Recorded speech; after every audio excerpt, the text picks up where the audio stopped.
Hey, listen up. Just a hell of a job, guys. That's a hell of a job. It started on Monday when you came in, the way we practiced all week long, your mindset, your mentality to come to work.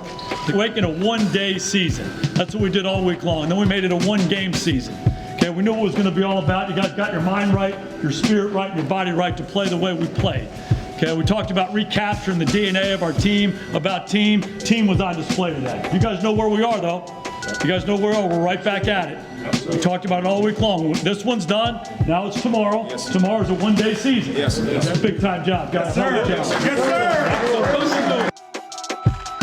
Just like we all drew it up, right? We knew it. Happy Victory Monday, Cowboys fans. Tuning in to cover 4, 10-20, all rested, 44 points on the Rams yesterday. I was wrong. I picked a loss. You were wrong. You didn't. Barry's the only person that covers this team or talks about this team. That was right. Everyone picked I said a win. Did you? On the show. Okay. I mean, I didn't write it. Did you believe it? I don't know if I believed it, but this is the most points scored by this offense since 2014, Barry. Wow, it's been a minute. It's been a hot minute when you were back on the squad. This is true, and I was surprised. I mean, that D-line, they got handled. They got handled yesterday. Speaking of that, there were a couple things that went right yesterday, according to some of us. Let's take a look back and see if we nailed those boldies. Double do My it. Boldy, Aaron Donald, no sacks on the Cowboys offensive line. He has 11 sacks on the year, 10 of them since week 6, and I think he has 6 in the last 7 games. Wow. So, it's probably as bold as I've gone this year. I've got Kai Forbath making 3 field goals in his first game with the team. The guy that they cut couldn't do it. That's why he's not here anymore. No offense, Brett Maher, but they've had problems at the field goal kicker position. You're going to make 3 in your first game? Welcome to the Cowboys, Kai Forbath. Over the table, Dave. High five. There it is. Feels good, man. Proud to be with some Good, man. geniuses. Ignore the part where I said he'd make the 3 field goals in a loss. Just ignore. Get that out. Aaron Donald basically did nothing. Let's take a quick look at some awesome highlights yesterday. We can't put them all in the show, but we could put some in there. You can't fit it. I mean, Would you have thought that you would be saying that, though, on a Monday, that you can't put all of the highlights that this team did? First time Witten's ever spiked a ball in 16 years. The one-hander, though. I mean, these gloves are unreal now. You're not even giving it to Gold Jacket. I can't do that one. Gloves are He unreal. puts on new ones right before the series. This was huge. The Cowboys finally ran a pick play. have you I ever don't know. seen a receiver more wide open? Never in my life. On Austin. Never. In So my cool wearing his Mike Hus Mike cleats. Jared Goff completely off yesterday, you guys. But that does not take away from Sean Lee's vintage Lee. Lee out there, taking it back to the high school days. My man had a pick injury and reached across his did. body. He did. Peck. Yes, thank you, Taylor. Peck injury. Pick injury because Because got he's a getting a pick. Because he got a Yes, pick. he did. First time ever in a game that he got a pick and a sack. This is when you kind of knew it was over. When Zeke It felt charged like him it, with didn't that it? one. It Yeah. did. Whereas Shannon was 28-7, afraid. heading into halftime. I wasn't ready for Cooper that. Rush sighting? Oh. You know good things are going Cooper bad. You got a Rush Cooper sighting Rush means sighting. things are happening. Let's talk about, though. I think you mentioned halftime. We even said we wouldn't be shocked if they won, but to beat them down like that? Yeah. I don't. Yeah. That was A a team slaughter. that had just beat the Seahawks, no less, I'm just a still- week before. Well, for a team that had their playoffs on the line, Yeah. I was absolutely shocked. And I was also shocked that Wade Phillips didn't have more for this Cowboys offense because they were so balanced out there. You're right. And isn't that the most frustrating part about this team, though? Is like, okay, now you see what they can do after 3 horrible weeks. They've all said it. These were the worst past 3 weeks. And now this team just comes out, dominates. You're seeing them destroy that D-line. They run the ball. They prove their offense is still there.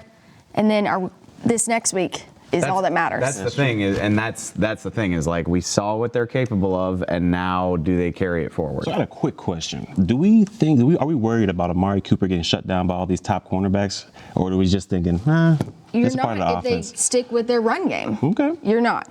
I mean, Amari Cooper has shown you what he's capable of, right? Mm-hmm. If they weren't moving the ball and he couldn't get open, it'd be one thing. But we always say pick your poison, right? And the Rams picked their poison, and they got gashed in the run game. Tight ends stepped up. Witten and Blake Jarwin had nice saves. The wide receivers, other than the fluke touchdown to Tavon Austin, Cobb, Gallup, and Cooper combined for 22 yards, and they still won handily. Yeah, Witten had the most catches on the day. If you're picking picking up the slack like that, I think it's fine. Let's get quickly to defer. I think that's a great question. We'll talk more about that, but let's get to Defergate at the beginning of the game. Take a listen. It is heads. Dallas has won the toss. Go defense. Defense. We want to kick it. Kicking it that way. You want to kick? We defer the second half. Yes. Okay, you're going to kick. What? That's why you only have one person talking when you go up there for the captain's speech. I mean, it should just be Dak Prescott. You had Jalen over saying, no, we want to kick. That's why you only have one person talking. Just say defer. It's the only word that needs to come out of your mouth. Dak joked last night. He was like, I said a little bit of everything, which, yeah, clearly. Then D-Law said that it was his fault too. I have never in my life been part of a game where we were still talking about the coin toss, like halfway through the second quarter. Like in the press box, people were like going over their notes. Like, what did he say? Well, Erin Andrews, we watched the broadcast here at the Star. She reported that after halftime, Jason Garrett was asking her walking into the tunnel, what did you hear him say? Can you repeat to me what Dak Prescott said before I go handle? Oh, bless. It was completely. Can you imagine place. if it hadn't been a beatdown and like that sort of swung the game? I mean, Do you think that happens for the Patriots when they walk out to their coin toss? no, I don't. All right, let's go to postgame sound. Check out what these guys had to say after this phenomenal win, 44-21. How many rushing yards we had today? Like 300? Close to it. Yeah, I mean, we ran the ball really well today. The O-line, I don't know what they ate for breakfast, but you know, they did a hell of a job and made it easy on us backs. You know, I felt like our team needed a real spark, you know. Even that, I think that's my first touchdown spike in 16 years. So, never been one to do that, but I have to call and apologize to my granddad. He probably won't be very pleased. When we're backed up, we say it's more of a challenge for us. Hey, let's go show who we are, show our character, and just lock in one play at a time. One play at a time. It doesn't matter if it's a 90-yard drive or a 20-yard drive. Let's just lock in and do what we have to do on this single play, and we'll worry about the next one when it comes, and you're able to look up, and we put some long drives together tonight. No question that it was a momentum changer, and my hope was, hey, let's get the ball as close as I can so they can score, and the offense did an unbelievable job of capitalizing that and really adding on to that momentum. Let's just quickly wrap up just our thoughts before we get to our game balls that we're going to give out to people. Just tell me about this momentum that the Cowboys were able to build yesterday. Do you think, Barry, this is something that will carry over to Philly? Because we watched the Philly Redskins game. They looked awful yesterday. Yeah, I think this confidence and this momentum will lead into the Philly game. You don't want to go into that game, the deciding point for the NFC East. You don't want to go into that game on a 4-game losing streak. I think this just gave a little bit of momentum to the Cowboys, seeing that they can go against a team that's over 500 and dominate them the way they did. It has to give them a little bit of boost going into Philly. Yeah, absolutely. Going into these last 2 games, they're divisional opponents. They're undefeated in the division this season, so that has to be a confidence boost as well.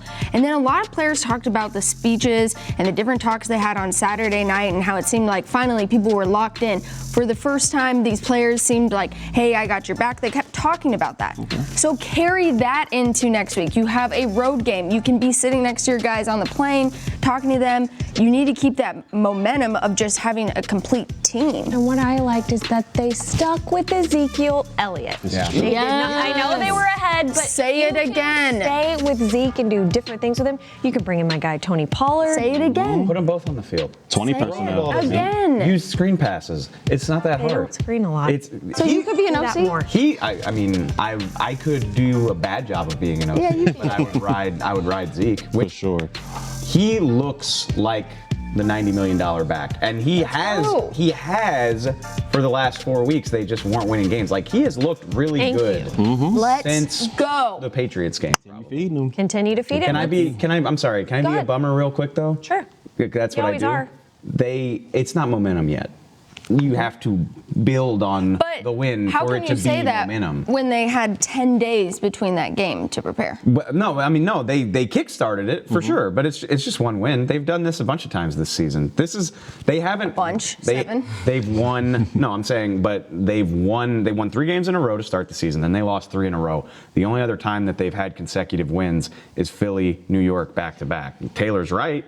Division games gives you confidence they can do it because that's what they do. They beat division teams, but they haven't been good at stringing wins together back to back all season long. So I hope that this is the start of some momentum, but I don't necessarily believe it. Do you think it's a confidence builder? Yeah, I hope so. I hope it is. All right, let's go to game balls. Dave, you're going to kick us off, and you're just welcoming him in with open. Kick us off. Kick us off. I like it. I gotta preferably. I'm baffled.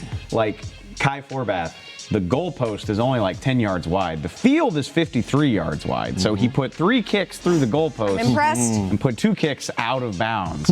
I'm telling you, the Don't do coin that. toss and then the opening kickoff, It was, I was howling. I mean, there's no way you saw it and we're like, here we go again. Yeah. But he rebounded, played a really nice game. Yep. First game back with the Cowboys, 3 for 3. And again, okay, nobody cares if you're hitting from 56 and 62. Give me the 40-yard kicks. Give me the 38-yard kicks. The And money distance. that's what he did. Thought he was great. Also made me look smart.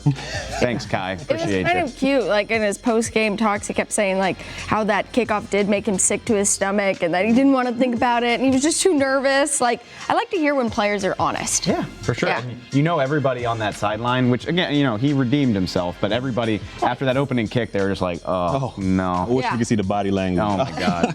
So bad. Okay, without further ado, my game ball goes to none other than Ezekiel Elliott. The man is a grown man, and he showed it to us yesterday. He looked hungry from the start of the game. He established a run. He kept it going. And the fact of the matter is that everyone on this team was saying how locked in he was. He showed up earlier than he has ever arrived at a game day before, which is shocking, but he knew that they needed him to show up in a big way. He had 160 yards from scrimmage and 2 touchdowns before the half. I mean, that's so impressive to see what he was able to do.